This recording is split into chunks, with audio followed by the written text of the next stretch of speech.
الحمد لله على السلامة يا أستاذ. الله يسلمك يا استاذ راضي، الله يخليك. سعيدة بالقدس يعني. احنا اتشرفنا بوجودك معانا، وتعتبر انت من اول المهنئين لينا بعد العوده من القدس، وده شرف عظيم لينا انك انت تكون متواجد معانا يا استاذ راضي. والله انت عارف معزتك عندي يا استاذ سامي. الله يخليك. 6 سنين الله يعني يخليك. صداقة 6 لا سنين. بصراحه انت اخ الرب لكل حاجه. ربنا يخليك ويخليك واولادك. الله يخليك يا حاج راضي. انا منتظر عودتك من القدس عشان اكون الله يخليك. اقول لك مجدد عقبال ما انا اجي من الحج وتجيني تبارك لي ان شاء الله، ان شاء الله قريبا ان شاء الله.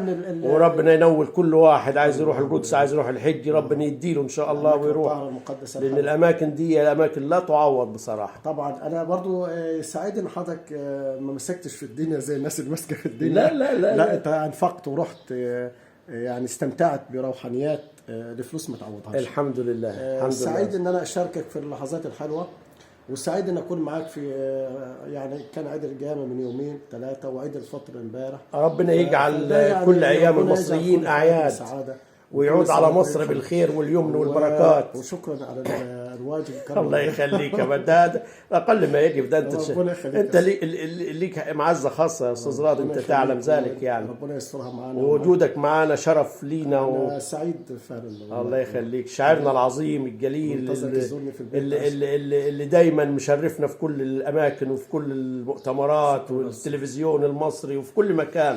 شرف عظيم لينا يا باشا. الواحد لما بيشوفك قلبه بينشرح ويعلم الله. انا صراحه يعني الوحيد اللي احنا في المدرسه مع بعض، ليا مجموعه اصدقاء، انت حضرتك يمكن كنت رقم 1 فيهم. الله يخليك. وشوف كل الاوقات الحلوه اللي قضيناها لمده 6 سنين ما كناش الله يبارك فيك. طبعا ده انا كنت بدور عليك في المبنى في المدرسه عشان اطلع اقعد معاك. لدرجه كان يقول فين رفيقك توأمك. اي طبعا. كنت من ضمن السعاده ان ربنا قدرني جيت يوم المعاش. ويوم المعاش شرفتنا بالشعر الجميل اللي احنا مسجلينه زي الفل. لو ما كنتش جيت كنت انا لا طبعا. ده انت الحمد لله انت شرفتنا دايما يا استاذ. كل سنه وحضرتك طيب. الحمد لله على السلامه. الله يخليك يا باشا. كل عام وانتم بخير يا باشا. كل عام وحضرتك